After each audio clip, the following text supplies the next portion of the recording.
Bismillahirrahmanirrahim. Assalamualaikum warahmatullahi wabarakatuh. Alhamdulillahirrahmanirrahim. Salatu wassalamu ala rasulillah Sayyidina Muhammad wa ala alihi wasallam.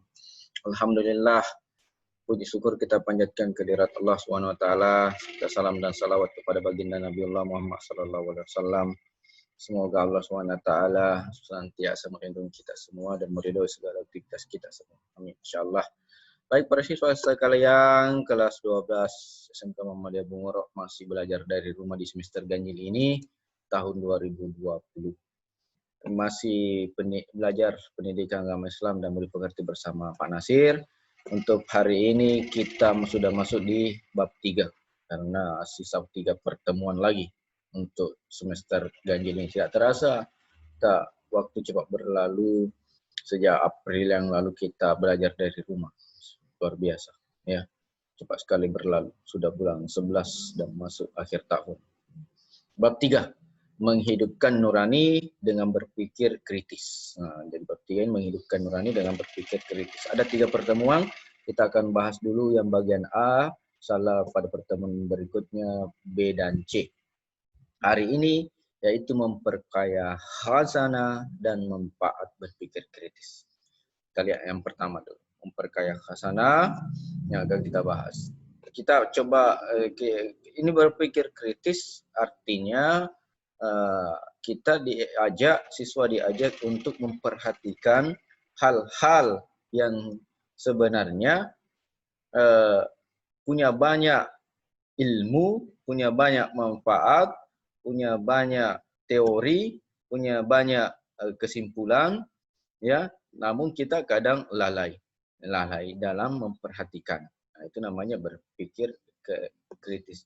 Ada banyak realita kehidupan, ada banyak fenomena alam yang sedemikian rupa diciptakan oleh Allah SWT di atas dunia ini, namun kita kadang lupa berpikir kritis. Kenapa, bagaimana, dan apa. Nah, itu namanya berpikir kritis, bertanya-tanya dalam hati, serta mencari jawaban daripada pertanyaan itu.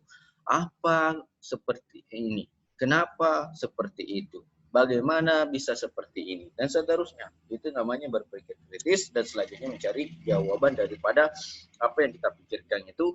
Apakah itu adalah realita kehidupan di tengah-tengah masyarakat dalam kehidupan kita sehari-hari, ataupun gejala atau fenomena-fenomena alam yang sering terjadi atau kadang terjadi atau mendadak terjadi di dalam kehidupan kita di atas dunia ini selama kita hidup.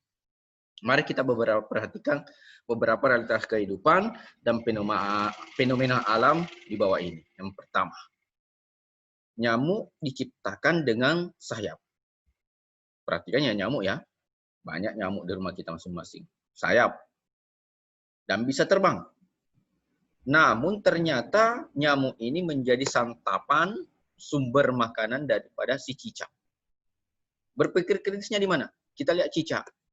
Cicak cuma kerjanya nempel di tembok, cari makan nyamuk. Tak bisa terbang. Sedangkan makanannya nyamuk yang bersayap dan bisa terbang.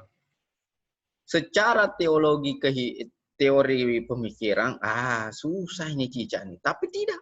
Cicak dengan sabarnya menempel di tembok, makan nyamuk.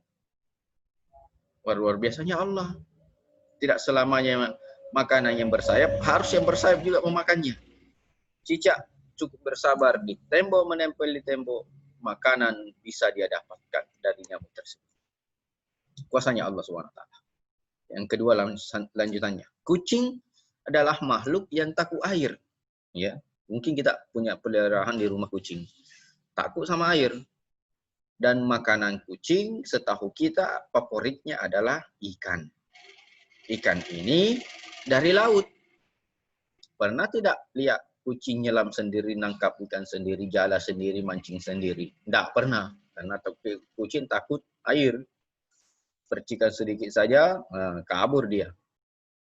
Tapi dia mampu makan ikan. Kucing banyak mampu makan ikan, apalagi kalau di rumah kita dipelihara. Luar biasa. Ya, kuasanya Allah Subhanahu wa taala. Itu namanya berpikir kritis. Kita perhatikan fenomena realitas kehidupan yang terjadi di sekitar kita yang sering terjadi. Yang kedua, ada makhluk Allah yang paling besar. Contoh mungkin yang Biasa kita lihat gajah. Nggak usah kita bicara dinosaurus karena kita tidak pernah lihat aslinya bagaimana. Gajah. Allah menciptakan bagaimana Allah menciptakan ini? Besar sekali. Besar sekali. Kalau dia makan manusia, habis kita. Untungnya dimakan rumput saja. Buah dan seterusnya. Ya, coba kalau dia makan daging manusia. Mati kita semua. Karena besar, wah susah mati. Kulitnya saja keras, punya gading, ya luar biasa. Ya. Allah juga menciptakan makhluk yang super kecil, gajah yang besar, namun Allah juga yang mampu melihat, menciptakan yang super kecil, bahkan yang tidak terlihat oleh mata. Makhluk yang paling kecil, saya baca artikel di Google, makhluk yang paling kecil yang hidup yaitu kutu. Ternyata kutu. Kutu berkutu. Jadi kutu yang, apakah kutu yang ada di rambut kita, di kepala kita, kutu yang ada di binatang, ternyata mereka juga kutu tersebut juga kutuan. Jadi yang makhluk yang paling kecil yang tidak terlihat kasat mata, yang pernah saya baca, kutu. Kutuang. Ya, jadi kutu yang berkutu. Luar biasanya Allah SWT mampu menciptakan makhluk yang super kecil di atas makhluk yang kecil.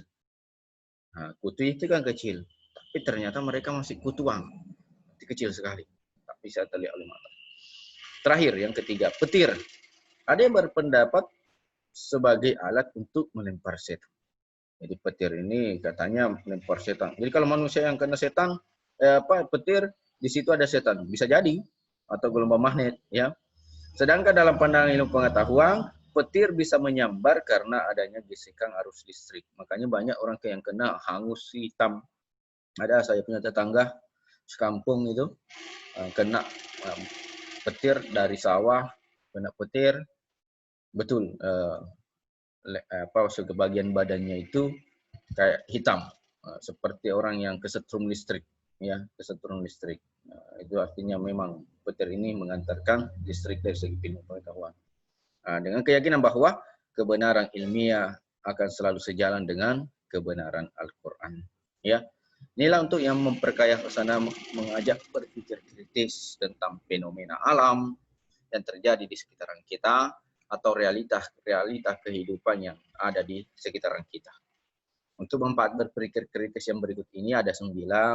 Silahkan Anda baca sendiri, pahami ya apa ya manfaat daripada berpikir kritis ini. Tentunya dengan manfaat berpikir kritis ini semakin bertambah keyakinan kita kepada Allah Subhanahu wa taala. Semakin yakin kita dengan hari pembalasan yang ada di akhirat nanti, dan seterusnya dan seterusnya. Mudah-mudahan materi ini bermanfaat untuk kita semua. Lebih dan kurangnya mohon dimaafkan. Billahi fisabilil haq, fastabiqul khairat. Assalamualaikum warahmatullahi wabarakatuh.